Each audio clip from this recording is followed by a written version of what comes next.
4 জন অথবা 40 জন, 400 কোটি অথবা 150 কোটি, জনসংখ্যা নিরিখে সেটা যেমনই হোক না কেন, তার নেতৃত্বে যদি সিংহ থাকে তাহলে অবশ্যই সেই দল বা সেই দেশ হয় সবচাইতে ভয়ানক, সবচাইতে পাওয়ারফুল। 150 কোটি দেশ হতে চলেছে ভারত, আমার ইন্ডিয়া, কিন্তু তার নেতৃত্বে এমন একজন বসে আছেন, সেখানে আমরা পিছনের দিক থেকে 1 নম্বরে বিলং করছি। দিনের পর দিন রুপির এবং ডলারের যে তারতম্য সেটা বেড়েই চলেছে। এই মুহূর্তে যেটা খবর পাওয়া যাচ্ছে সেটা 91 রুপি ইজ ইকুয়াল টু $1। হ্যাঁ বন্ধুরা, ঠিকই শুনছেন। যখন এই ভদ্রলোক, আমার দেশের এই ভদ্রলোক কোনো একটা রাজ্যের মুখ্যমন্ত্রী ছিলেন, তখন দেশব্যাপী যখন আন্দোলন করেছিলেন, তখন বলেছিলেন কেন আমাদের রুপি দিন দিন ডলার থেকে দূরত্ব বেড়ে চলেছে। আমরা ভেবেছিলাম তিনি ক্ষমতায় আসার পরে ডলার এবং রুপি এতটা কাছাকাছি আসবে যেখানে দেশে রুপির মূল্য অনেক অনেক বেড়ে যাবে। কিন্তু তিনি এসেছেন আমার দেশের ক্ষমতায়, সর্বোচ্চ সিংহাসনে বসেছেন, কিন্তু রুপি এবং ডলারের দূরত্ব ততটাই মেনটেন্স করে চলছে। কতটা? তিনি যখন কুর্সিতে বসেছেন তখন যতটা ছিল, বর্তমানে তার চেয়ে আরো আরো আরো বেশি। জিও পলিটিক্সের অভ্যন্তরীণ বিষয় নিয়ে একটা ভিডিও বানানোর রিকোয়েস্ট অনেকেই করেছিলেন। অর্থাৎ দেশের বাইরের বিভিন্ন ধরনের ভিডিও আপনারা দেখেন, দেশের মধ্যের ভারতের অভ্যন্তরীণ বিষয় নিয়ে আপনারা জানতে চেয়েছেন অনেকে। দেশের মধ্যে অর্থাৎ আমার ইন্ডিয়ার ভিতরে কয়েকটা বিষয়ে না বললেই নয়। আপনারা জানেন আমাদের দেশের সর্বোচ্চ ক্ষমতাসীন দল, সেই দলের প্রধানমন্ত্রীর মাননীয় মোদিজি সবচাইতে কাছের বন্ধু আমেরিকার প্রেসিডেন্ট ডোনাল্ড ট্রাম্প। বেশ কিছুদিন ধরে তাদের দুজনের ভিতরে এমন খুনসুটি চলছে যেন মনে হচ্ছে যেন এই সংসার আর টিকবে না। হ্যাঁ, এইরকম পরিস্থিতিতে দাঁড়িয়ে তারা একটার পর একটা ট্যারিফ লাগিয়ে আমেরিকার সঙ্গে ভারতের যে সমস্ত মূল্যের যে ফারাক, যে সমস্ত ব্যবসা হতো সেগুলো তলানিতে ঠেকেছে। তলানিতে ঠেকবে না বা কেন? ট্রাম্পের কথা না শুনলে সে দেশ অবধারিত পতন, সেটা তো বিগত দিনে আমরা সবাই জানি। আমরা দেখেছি ট্রাম্পের কথা শুনে তার ইচ্ছা মতো চললে কাছের বন্ধু হওয়া যায়, তার সবচাইতে বুকে বুক লাগানোর মতো কন্ডিশন তৈরি করেন ট্রাম্প। হাত বাড়ালে তিনি বুক বাড়িয়ে দেন। কিন্তু এই ট্রাম্প এমন একটা ভদ্রলোক যার সঙ্গে বন্ধুত্ব করাটাও খুব মুশকিল, শত্রুতা করাটাও মুশকিল। ভারত বর্তমানে এমন একটা কন্ডিশনে পড়ে গেছে, সেখানে না পারছে বন্ধুত্বর আরও জমজমাট করতে। অর্থাৎ বন্ধুত্বর জমজমাট তো আমরা সবাই দেখেছি। ট্রাম্পের নির্বাচনী প্রচারে মোদিজিকে দেখেছি, আবার মোদিজির নির্বাচনের প্রচারে ট্রাম্পজিকে দেখেছি। অতএব তাদের মধ্যে যে একটা গভীর সম্পর্ক আছে সেটা তো বলা অবকাশই রাখে না, সেটা আমরা সকলেই জানি। কিন্তু এই হঠাৎ এই সম্পর্কের মাঝে চিড় ধরল কোথা থেকে? ট্রাম্প চেয়েছিলেন তার দুগ্ধজাত কিছু ডেয়ারি প্রোডাক্ট ভারতের মার্কেটে দিতে। মোদিজি বললেন দেওয়া যাবে না। এখান থেকে সম্পর্কের চিড়। সেখানে এই মুহূর্তে দেওয়া যাচ্ছে না, কেননা আপনারা জানেন ভারতে প্রচুর দুধ উৎপন্ন হয়। সেটা প্রাণীজ দুধ যেমন আছে, উদ্ভিজ্জ দুধও আছে, অর্থাৎ গুঁড়া দুধ। সেক্ষেত্রে যদি আমেরিকা থেকে এই দুধ আমদানি করা হয় তাহলে তো কংগ্রেস তথা অন্যান্য বিরোধী শক্তির হাতে একটা নতুন পাওয়ার তুলে দেওয়া হবে। মোদিজি এই ভুল করলেন না, পক্ষান্তরে ট্রাম্পের সঙ্গে বন্ধুত্বের জায়গাটাও থাকলো না। এই পরিস্থিতিতে কিভাবে চলবে দেশ?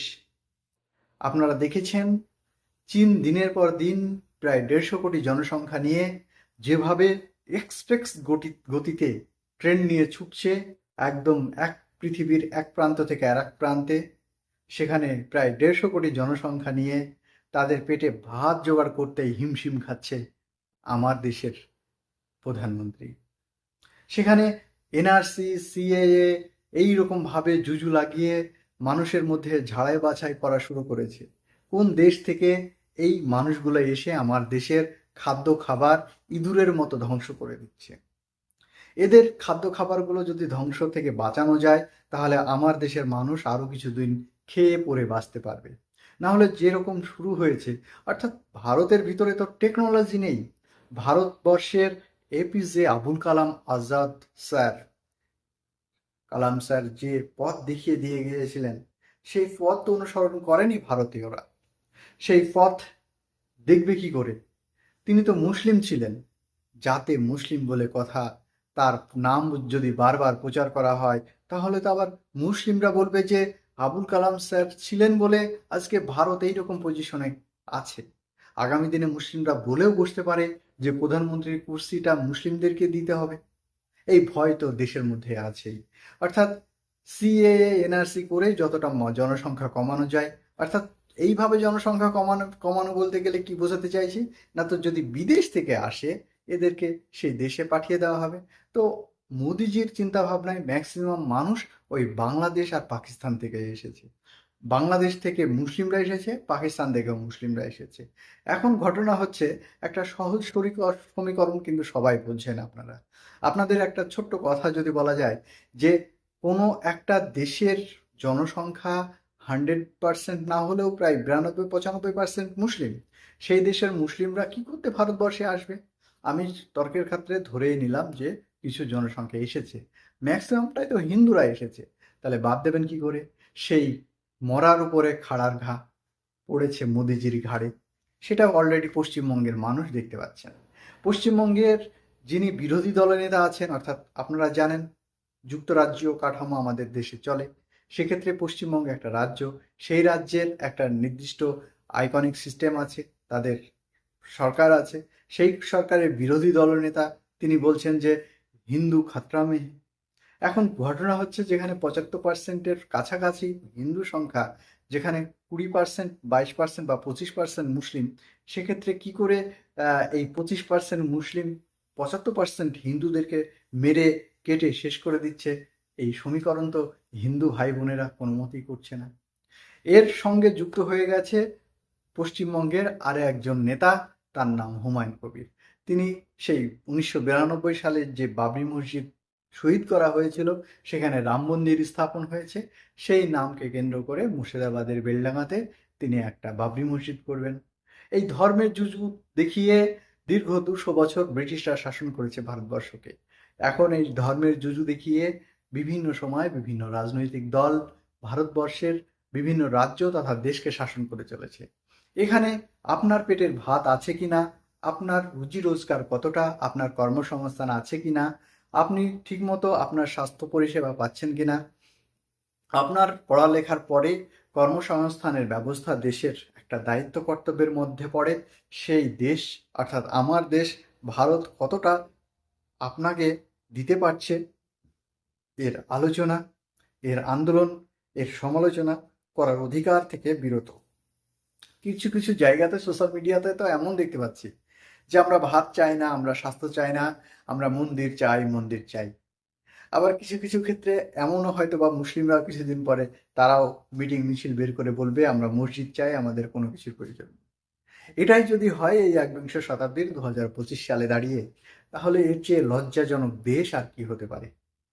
আসলে অ্যাকচুয়ালি যাদের বসে থাকার কথা ছিল বিভিন্ন মন্দিরের মায়ের পায়ের নিচে, তারা যদি বিভিন্ন রাজ্যের ক্ষমতায় এসে কুর্সিতে বসে যদি সেই রাজ্য পরিচালনা করেন, আবার দেশের প্রধানমন্ত্রীর বসে থাকার কথা ছিল কোনো একটা মন্দিরে হাত জোড় করে মায়ের পায়ের তলায়, তিনি যদি দেশের সর্বোচ্চ সিংহাসনটি অলঙ্কৃত করেন, তার মাথাতে তো ওই চাওয়া পাওয়ার বিষয়টাই কাজ করবে সবসময়। সেটাই হয়তো বা হচ্ছে। এই ঘটনাটা শুধুমাত্র হিন্দুদের ক্ষেত্রে ঘটছে এমনটি নয়, মুসলিমদের ক্ষেত্রে ঘটছে। এই পরিস্থিতি থেকে কে রুখবে, কে এই সমস্যার সমাধান করবে, এটা ঘোর বিপাকে ভারতীয়রা। ভারতের আপামর জনসাধারণ সব সময় কখনো ভাষাকে কেন্দ্র করে, কখনো ধর্মকে কেন্দ্র করে এই কখনো খাদ্য খাবারকে কেন্দ্র করে সবসময় ডিভাইডেশন রোল মেনটেন্স করেছে। সেই ডিভাইডেশন রোল করতে করতে আজকের দিনে দাঁড়িয়ে ভারতীয়রা রুটি, মাকান, স্বাস্থ্য এসব ব্যাপারগুলো কিচ্ছু আর তাদের মাথায় কাজ করে না। লেখাপড়া, শিক্ষা দীক্ষা কিছুই মনে থাকে না। ভারতবর্ষের জাতীয় সঙ্গীত অনেকে জানে না। নিরক্ষর জনসংখ্যার পার্সেন্টেজ অনেক বেশি এখনো। এই গুগলের যুগে, এআই এর যুগে, চ্যাটজিপিটির যুগে অনেক মানুষ এখনো পর্যন্ত নিজের নামটা পর্যন্ত স্বাক্ষর করতে পারে না তার নিজের মাতৃ ল্যাঙ্গুয়েজে, অর্থাৎ মাতৃভাষাতে। সেই জায়গায় দাঁড়িয়ে ভারতের তাবড় তাবড় নেতামন্ত্রীরা ধর্ম ধর্ম ধর্ম এই প্রচার করে সম্পূর্ণভাবে দেশটাকে একটা থার্ড গ্রেডের দেশে পরিণত করছে। এই পরিস্থিতিতে আমাদের পশ্চিমবঙ্গের যদি কথা বলি, সেখানেও সেই একই রকম পরিস্থিতি। সার্বিকভাবে সমগ্র বিশ্বে যখন বিশ্বায়ন চলছে, বিশ্বায়নের কাঁপুনিতে সবাই ছুটছে, তখন আমার দেশ ধর্মনীতিতে বিশ্বাস করে সেই আয়ুর্বেদিকের যুগে চলে যাচ্ছে। তাদের ইঞ্জেকশনের প্রয়োজন নেই, তাদের অ্যালোপ্যাথি চিকিৎসার প্রয়োজন নেই। তারা গাছগাছড়া অ্যামাজন জঙ্গলে খুঁজে বেড়াচ্ছে যে কোথায় গেলে কোন গাছ, কোন গাছের ওষুধ, কোন গাছের ছাল, কোন গাছের পাতা, কোন গাছের শিকড় চাবিয়ে খেলে তারা মুক্তি পাবে।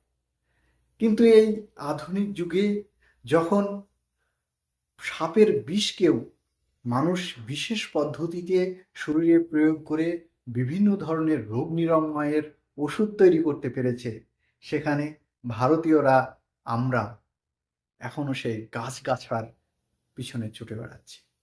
এটা অত্যন্ত দুঃখিত।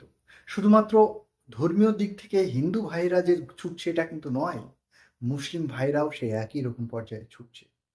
সেখানে তার মুসলিমরা বলতে চাইছেন যে আমরা তো সংখ্যায় কম, হিন্দুরা সংখ্যায় বেশি, তারা যদি গাছগাছরা খুঁজে বেড়ায় আমরাও খুঁজে বেড়াবো।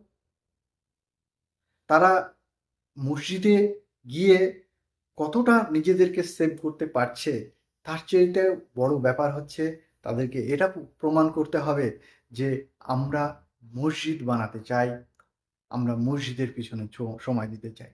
আজকে মসজিদের বিরুদ্ধে যদি বলা যায় তাহলে হয়তো বলবে যে নাস্তিক, মাথা খারাপ হয়ে গেছে, ইত্যাদি ইত্যাদি।